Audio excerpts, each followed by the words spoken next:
Cserkehalom. A szelevényi és kürti határok találkozásánál ma is ott magasodik a cserkehalom, amit a helyiek így hívnak. Van neki egy rettenetes titka, elmesélem, ahogy hallottam. Régen az öreg cserke özvegységgel élte mindennapjait egyetlen lányával, a halom alatti tanyáján. Gazdag urasági birtok vette körül a tanyáját, nagyon vigyáznia kellett, ne kószáljon át semmilyen jószága az uraság földjére.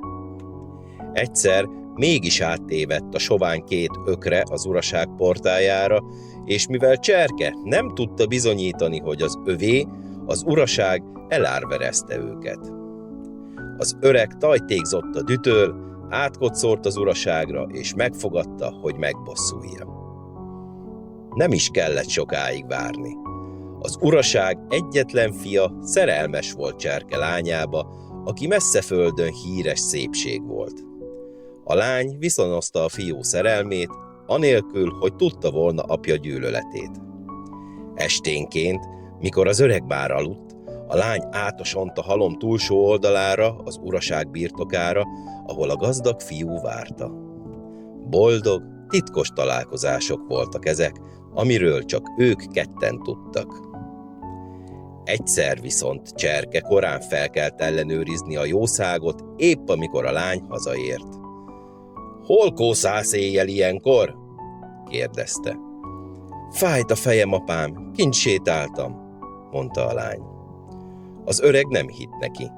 Főleg, mert a lánya mindig egészséges volt, és egyedül sosem ment ki éjjel. Figyelni kezdte. Egy sötét, szeles estén meglátta, hogy a lány kioson. Utána ment, de a sötétben elvesztette. Kiabált, de senki nem felelt. Aztán lépéseket hallott a halom felől, elbújt a pitvarba. Jött a lány egyenesen be. "Jaj, apám, megijesztettél", sikoltott. "Hol voltál ilyen későn?" acélozta meg a hangját cserke fenyegetően. "A halom tetején imádkoztam", reszketett a lány. "Te nem szoktál a halomra járni, imádkozni." Az öreg tombolt belül. Meglesem végre, gondolta, és másnap elrejtőzött a bokor mögött a halom mellett. Hirtelen meglátta, egy férfi alak terítette le a köpenyét a dombra, és leült várni. Jött a lány. Csókolóztak, beszélgetni kezdtek.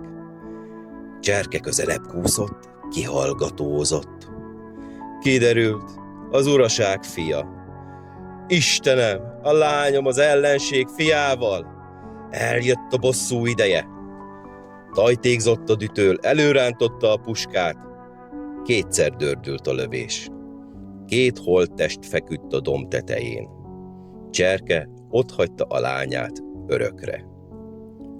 Az uraság fia gazdag temetést kapott apjától, a lányt az uraság cselédei hantolták el ott helyben. Sírt nem jelölnek, csak egy feszület áll a helyen, amit az uraság emelt.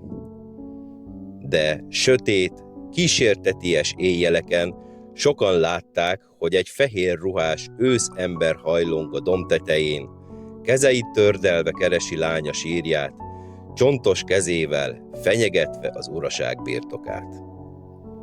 Az öreg cserke szelleme járja a halmot a mai napig.